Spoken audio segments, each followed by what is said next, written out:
আমার বড় বোনের সাজানো সংসার, তার ভালোবাসার মানুষ সবকিছু এখন আমার। তার স্বামী এখন আমার স্বামী।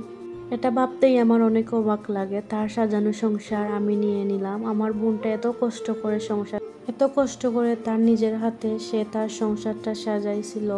আমার বড় বোনের প্রেমের সম্পর্ক ছিল। আমার আব্বু এই সম্পর্কটা মানতে চাচ্ছিলেন না, কারণ আমার দুলাভাই ছিলেন অনেক কালো আর আমার আব্বুটা ছিলেন অনেক সুন্দর। কিন্তু এক পর্যায়ে যেতে না যেতে আমার আব্বু ঠিকই বুঝলেন যে তারপরেই তাদের সম্পর্কটা তারা মেনে নেন। আমার বড় বোনের সম্পর্ক প্রেমের সম্পর্ক ছিল। তারপর ওরা আমার আব্বু প্রথমে তাদেরকে আমার আব্বুকে ফার্নিচার দিতে চাচ্ছিল না, এই জন্যই ফার্নিচার দিতে চাচ্ছিল না আমার মেয়ে সুখে থাকবে কিনা। তারপর আমার আব্বু ঠিকই আস্তে আস্তে ফার্নিচার দিয়ে দেয়। তারপর আমার আব্বু অনেক সুখে সংসার করতে শুরু করে। আমার আপুর স্বামীর অবস্থা অনেক ভালো ছিল, কারণ তিনি সরকারি জব করতেন। সব কিছু আমার আপু নিজের হাতে অনেক সুন্দরভাবে সামলাতেন এবং আমার আব্দুল্লাহ ভাইও অনেক ভালো ছিলেন। যেহেতু আমরা 3-4টা বোন ছিলাম, 1 বছর পর পর আসলে আমাদের কি বড় ছোট এরকম বেশ কম ছিল। যেহেতু আমার আপু বড় ছিল, এর জন্য আমার আপু প্রেমের সম্পর্ক ছিল, আমার আব্বু এটাও মেনে নেন। তারপর আস্তে আস্তে তাদের সংসার জীবন শুরু হলো। তারপর তাদের 5 বছর হয়ে গেল সংসার জীবনে, কিন্তু বাচ্চা কাচ্চা হচ্ছিল না।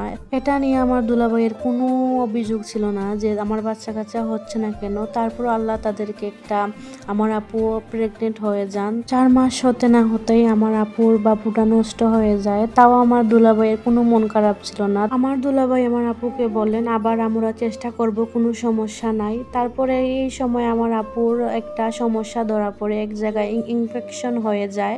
তারপর হঠাৎ করে আমার আপুর অনেক জ্বর উঠে। এই জ্বর উঠার পর 1 সপ্তাহ পর আমার আপু আল্লাহর ডাকে চলে যান। আমার আপু এই দুনিয়াতে আর বেঁচে থাকে না। এটা আমার দুলাভাই কোনো মনেই মানতে পারতেছিল না। তার চোখের সামনে তার ভালোবাসার মানুষ এভাবে কি দুনিয়া ছেড়ে চলে যাবে।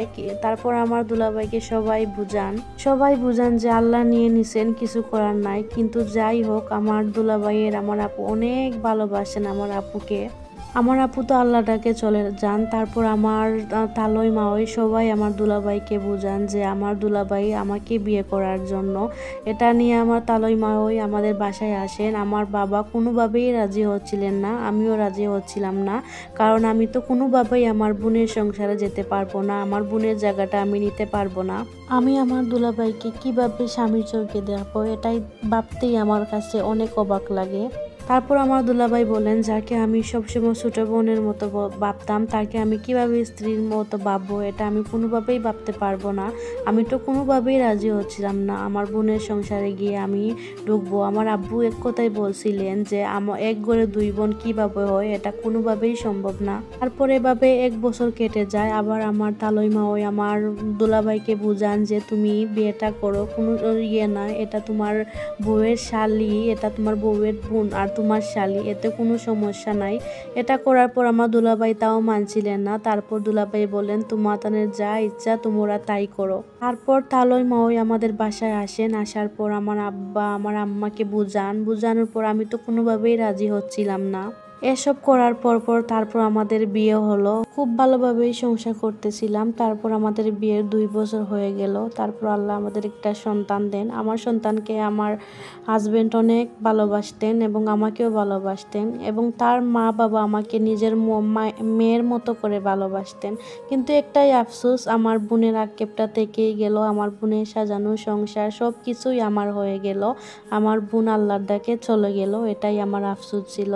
এক সময় তিনি আমার দুলাভাই ছিলেন, এখন আমার হাজবেন্ড হয়ে গেলেন, এখন আমার বাচ্চার বাবা হয়ে গেলেন। আমার হাজবেন্ড আমাকে যথেষ্ট পরিমাণ করতেন, কিন্তু আমার বোনকে তিনি অনেক ভালোবাসতেন। আমার শ্বশুর শাশুড়ি সবাই আমাকে অনেক ভালোবাসেন, কিন্তু একটাই চাওয়া, আমার বোনের সাজানো সংসার আমি এসে পড়লাম। আশা করি এই ভিডিওটা সবার ভালো লাগবে। এই গল্পটার সাথে আমার জীবনের কোনো মিল নেই, এটা একটা আপু আমাকে শেয়ার করছে, এটা বাস্তব কাহিনী, তাই আপনাদেরকে বললাম। সবাই ভালো থাকবেন, আল্লাহ হাফিজ।